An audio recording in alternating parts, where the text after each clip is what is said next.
नमस्ते, थर्ड आई में आपका स्वागत है।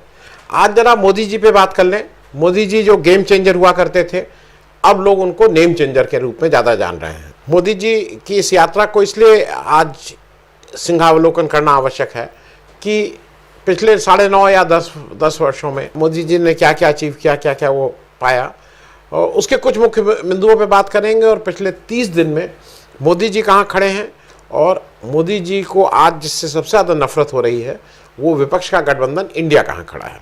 उससे पहले जरा मोदी जी के कुछ जो आउटस्टैंडिंग चीज़ें उन्होंने वादे किए थे, अगर 10 साल का लेखा जोखा लें तो सबसे पहला लेखा जोखा में चीज़ आती है मोदी जी का 15 लाख रुपए का वादा कि भाई अगर मुझे आपने 2014 की बात है चुनाव जिता दिया तो मैं विदेश में छिपा काला धन और विदेश से लोगों को पकड़ के जो यहाँ का पैसा लेके भाग गए हैं उन सबको मिला जुला के मैं 15 लाख रुपए ऑन एन एवरेज हर व्यक्ति के खाते में आ जाएंगे। इस तरह की एक बातें उन्होंने कही थी।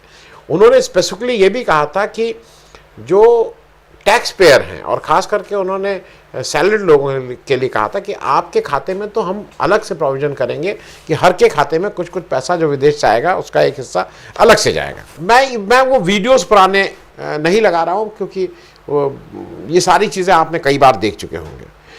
फिर अगर आपको याद हो उन्होंने एक चीज़ और कही थी कि हम भ्रष्टाचार पर लगाम लगाएंगे।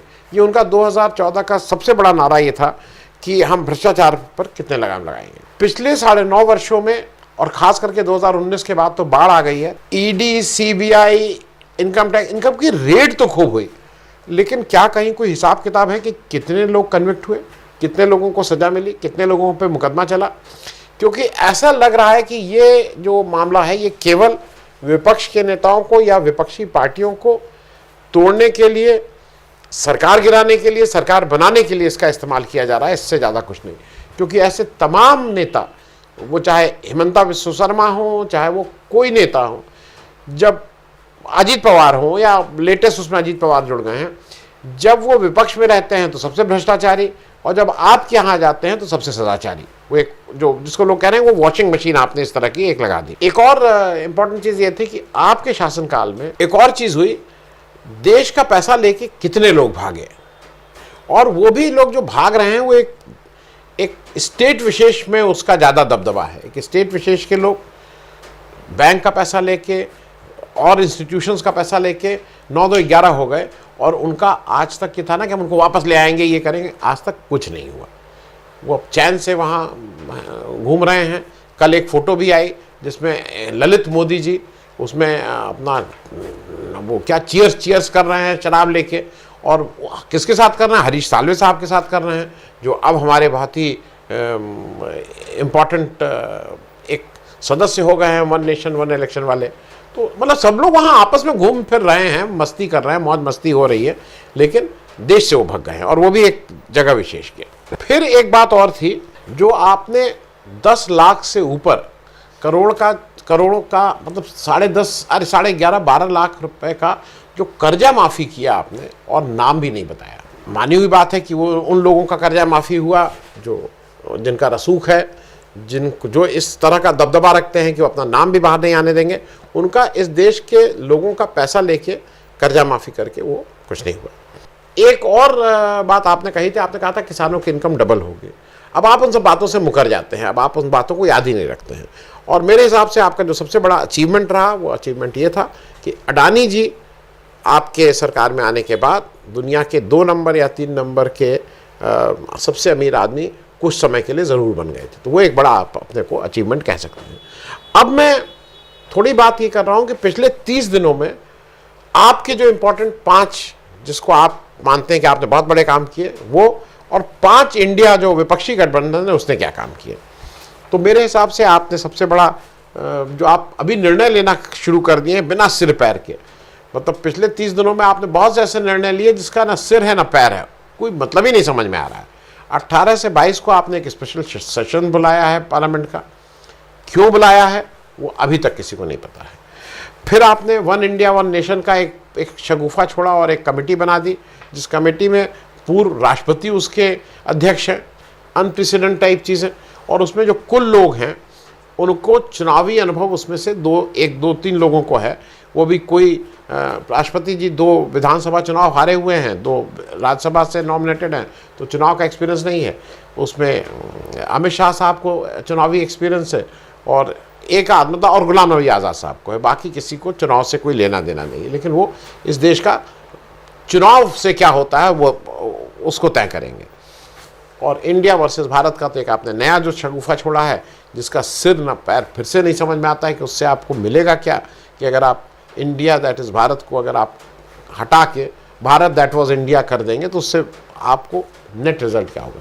दूसरा आपका एक जो बड़ा अचीवमेंट आपका पिछले 30 दिन की अगर बात करें तो वो G20 का है।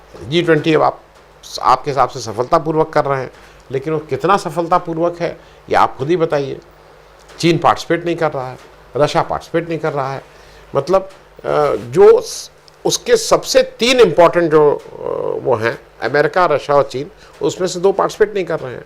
और आपकी एक दिक्कत क्या है कि आपको ये समझ में नहीं आ रहा है कि आपको कहीं से आप अमेरिका के साथ खड़े हुए नज़र आ रहे हैं। हमारी सीमाएं मिलती हैं चीन से, हमारा पड़ोसी देश है चीन, हमारा पड़ोसी देश है रूस, जिसने हमारे ख़राब वक्त में भी हमारे साथ खड़ा रहा है। 1971 के युद्ध का मतलब एंड रिजल्ट कुछ और होता अगर उस समय रशिया हमारे साथ नहीं खड़ा रहता। आज आपकी पॉलिसी की वजह से और आपके विदेश मंत्री खास करके उनकी पॉलिसी की वजह से आपने चीन और रशिया को एक साथ खड़ा कर दिया और हम अमेरिका के साथ कहीं खड़े हुए दिखाई देते हैं। और अमेरिका आपको उस तरह का कोई, हमें अमेरिका से हम सामान खरीद रहे हैं इसलिए अमेरिका हमें इस तरह का पत्ता दे रहा है। इसके अलावा आपने एक और काम किया जो पिछले 30 दिन में, अब आप हर जगह धार्मिक कॉरिडोर बनवा रहे हैं, या वो मतलब उसको लोक बोल दे रहे हैं। कहीं पे भी जो मध्य प्रदेश में हो रहा है वो सब लोक हैं, महाकाल लोक, फलाना लोक, और यहाँ कॉरिडोर बन रहा है, विश्वनाथ कॉरिडोर, इस तरह का कॉरिडोर। मतलब जो भक्ति है उसको अब पूरी तरह से कमर्शियल करके टूरिज्म के अंदर, मतलब पर्यटक बना दिया जा रहा है। अब वो मतलब भक्तगण नहीं होंगे, अब वो होंगे टूरिस्ट। चलिए, ये आपका अचीवमेंट है। एक और आपका बड़ा अचीवमेंट है कि आपने 200 रुपया गैस का दाम 400 से 1100 करके फिर उसको 900 कर दिया है। ये एक आपका अचीवमेंट है। और एक अचीवमेंट आपका और है, वो जो चंद्रयान को आप अपना अचीवमेंट मान रहे हैं।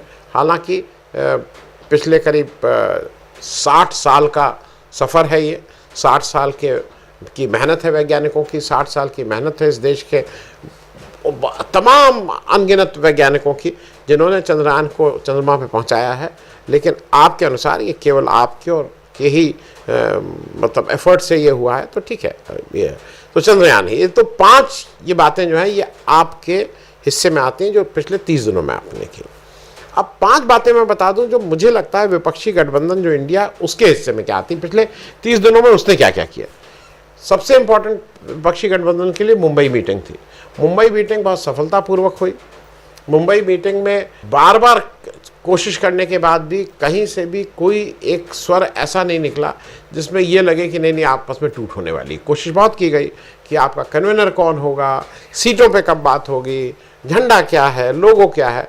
लेकिन इससे आगे बढ़ के विपक्षी गठबंधन ने अपनी एक समन्वय समिति, एक कैंपेन कमेटी और 4-5 कमेटियां अनाउंस कर दी। वो कमेटियां ऑलरेडी काम करना शुरू कर दी हैं और पिछले लोकसभा में उस इंडिया का एक असर देखा भी गया था। तो मेरे हिसाब से मुंबई में एक सबसे बड़ा अचीवमेंट यह है कि कम से कम अब जो विपक्षी गठबंधन इंडिया है वो अब चलने लगा है। अभी तक तो वो बन रहा था, बातें हो रही थी, लेकिन अब इट हैज़ स्टार्टेड वर्किंग। आने वाले समय में देखिए उसका क्या होता है। दूसरा मेरे हिसाब से जो विपक्ष का और जो विपक्षी गठबंधन इंडिया है उसमें उसका सबसे बड़ा एक कंट्रीब्यूशन है कि अडानी जी की बात को आप जितना उस कोशिश कर लीजिए वो भूलने नहीं दे रहे हैं लोगों को, इस देश के लोगों को। अडानी जी पे एक दूसरा खुलासा आया है OCCRP और द गार्डियन, फाइनेंशियल टाइम्स का। उस पर बिल्कुल साफ फिर से हो रहा है कि हिंडनबर्ग में आया था कि ये आरोप थे, इस तरह से है। यहाँ पे मोर और लेस ये कहा जा सकता है कि ये जो अडानी की रिपोर्ट आई है OCCRP वाली, नई वाली, इसमें स्पष्ट किया जा रहा है कि अडानी जी ने कैसे हेरा फेरी की, उनके जो शेयर हैं उसमें किस तरह से बाहर का इन्वेस्टमेंट लाया गया, कैसे एक चीनी व्यक्ति और एक दुबई बेस्ड व्यक्ति उन आपके भाई विनोद अडानी के साथ मिलकर उन्होंने ये सब इन्वेस्टमेंट किया। और उससे भी बड़ी एक बात ये हुई कि कैसे सेबी ने आपके सारे जो इस तरह के काम थे उसको देख के आंख मूंद ली, जो उसके पास इन्वेस्टिगेशन भी था उसको भी नहीं किया, उसको भी ठीक से नहीं किया। और बकौल संजय सिंह जो आम आदमी पार्टी के लीडर हैं, सुप्रीम कोर्ट ने सेबी ने गलत बयानी भी की। उसने कहा कि इनके अगेंस्ट कोई वो नहीं, कोई केस नहीं है। तो सेबी ने अपना काम नहीं किया है, क्योंकि अगर सेबी अपना काम कर लेती तो आपके उस 2017 में जो कम से कम 4 में से 3 शेयर डीलिस्ट हो जाने चाहिए थे इस देश के कानून के अनुसार, लेकिन वो नहीं हुआ। तो अभी तक अडानी के मामले को जिंदा रखा हुआ है विपक्ष ने। हालांकि उसको संसद में आप नहीं उठने दे रहे हैं, कहीं अगर कोई उसको उठा रहा है तो राहुल गांधी की आपने सदस्यता ही चली गई उस चक्कर में, लेकिन अडानी को फिर भी जिंदा रखने का काम विपक्ष अभी भी किए हुए हैं। एक और इम्पॉर्टेंट इंडिया का अचीवमेंट है, वो है मणिपुर। अचीवमेंट इसलिए क्योंकि वहाँ बहुत त्रासदी हुई है, वहाँ हम सब लोगों के लिए दुख, क्षोभ और शर्म की भी बात है। एज अ नॉन मणिपुरी मेरे लिए शर्म की बात है कि मेरे एक देश के हिस्से में इस तरह का शर्मनाक काम हुआ है।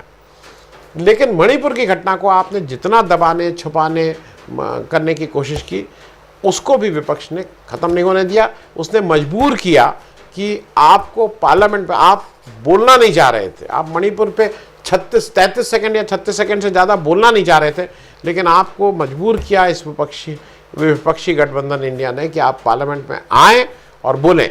आप पहले भी नहीं बोल रहे थे, लेकिन फिर वो जब वॉकआउट हुआ और ये हुआ कि ज़्यादा बड़ी खबर बन जाएगा, तो आपको भले ही 2-2.5 मिनट लेकिन बोलना तो पड़ा मणिपुर पे आपको। हालांकि उसके बाद भी आपने मणिपुर के लिए कुछ किया नहीं, आप अपनी जिद पे अभी भी कायम है। मणिपुर के लिए कुछ नहीं हो रहा है, मणिपुर में उसी तरह से समस्याएं ज्यों की त्यों हैं। सुप्रीम कोर्ट ने कुछ एक जांच कमेटियां बना दी, वो जांच कर रही हैं कि ऐसा क्यों हुआ, लेकिन आपके जो द्वारा मतलब आपकी पार्टी के बीरेन्द्र सिंह साहब जो चीफ मिनिस्टर हैं, उनका वैसे ही काम चल रहा है जैसा 3-4 मई को जब ये समस्याएं शुरू हुई और जिस तरह से वहाँ तोड़ फोड़, आगजनी, हत्या, लूट मार, बलात्कार हुआ, उस पर कहीं कोई बहुत रोक नहीं लगी है। आप वहाँ क्यों नहीं सशस्त्र मतलब सेना को बुला रहे हैं या क्यों नहीं बर्खास्त कर रहे हैं, इसका जवाब तो केवल आपके पास होगा। लेकिन विपक्ष ने बखूबी मणिपुर के मामले को मतलब ठंडे बस्ते में नहीं जाने दिया, उसको जगाए रखा। एक और बहुत बड़ा इशू विपक्ष की इंडिया की तरफ से जो उठ रहा है और जिसका जवाब आप नहीं दे रहे हैं, लेकिन वो इशू तो बन ही गया है, वो है चाइना द्वारा हमारी ज़मीन कब्जा करना। चाइना ने जब कोरोना के मतलब 2020 की बात है, जब उसने हमारे 20 जवान शहीद हुए थे, चाइना ने हमारी ज़मीन हड़पी थी। चाइना ने जहाँ पे हम गश्त करते थे वहाँ पे आके चाइना बैठ गया था। तब भी और आज भी आपका स्टैंड यही था कि ना कोई घुसा है ना कोई घुसा था। आपने एक तरह से चाइना ने जो हमारी ज़मीन हड़पी है उसको सैंक्शन कर दिया है, मतलब आपने उस पर कोई कार्रवाई नहीं करके आपकी मौन सहमति ही माना जाएगा। क्योंकि आप क्यों नहीं बोल रहे हैं, आप क्यों नहीं कह रहे हैं राष्ट्र के तरफ से कि भाई चीन ने हमारी इतनी ज़मीन हड़पी है और हम ये ज़मीन वापस लेंगे। आप घुमा फिरा के बात कहते हैं कि मैं उनसे बात कराया, बहुत सौहार्दपूर्ण वातावरण में बात हुई, ऐसी बात हुई, वैसी बात हुई। चीन आपको पता भी नहीं दे रहा है। ब्रिक्स की मीटिंग में आप गए थे, वहाँ पे ये बाद में मतलब लास्ट तक ये रहा कि आप आके यहाँ बताया गया कि नहीं चीन से क्या बात हुई, बहुत अच्छी बात हुई। चीन का कहना है कि आपने अप्रोच किया, आपका कहना है चीन ने अप्रोच किया, लेकिन चीन अंतोगत्वा जो G20 हिंदुस्तान में मीटिंग हो रही थी, पहली बार ऐसा हो रहा है कि चीन G20 मीटिंग से गायब है। एक बार और गायब था, उस समय गायब था कोरोना की वजह से, जब चीन से रोक लगी हुई थी, सख्त रोक लगी थी, ज़ीरो टॉलरेंस की, कहीं कोई ना जाएगा बाहर ना कोई आएगा। लेकिन आपने चीन पे कोई भी वक्तव्य देना उचित नहीं समझा और ये चीज़ें समझ में नहीं आई। लेकिन विपक्ष ने पिछले 30 दिनों में उस पर भी काम किया है। और एक अंतिम बात मैं कह के ख़त्म करूँगा, विपक्ष ने जो कास्ट सेंसस है उसको भी जलाए रखा है। विपक्ष के अनुसार जिसकी जितनी हिस्सेदारी उतनी उसकी भागीदारी के फॉर्मूले पे देश में कास्ट सेंसस होनी चाहिए, जाति जनगणना होनी चाहिए, जो आप नहीं होने देना चाहते हैं और आप उसको उलझाए रखना चाहते हैं। लेकिन विपक्ष उसके बारे में बिल्कुल क्लियर है और इंडिया के कुछ कामों में एक वो भी एजेंडा में है और वो भी उसको प्रेस लगातार किया जा रहा है कि भाई आप जाति जनगणना कराएं, क्योंकि जिससे ये तो पता लग जाए कि किस जात के कितने व्यक्ति हैं, जिससे उसी हिसाब से इस देश की प्लानिंग हो सके, उसी हिसाब से बहुत सी चीज़ें हो सकें उसमें, और आरक्षण भी उसका एक बड़ा हिस्सा है।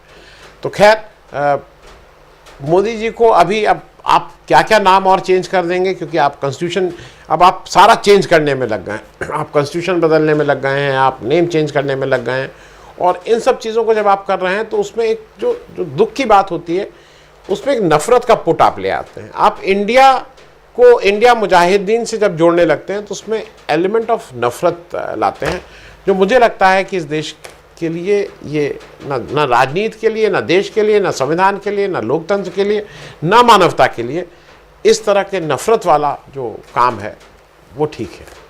Thank you so much.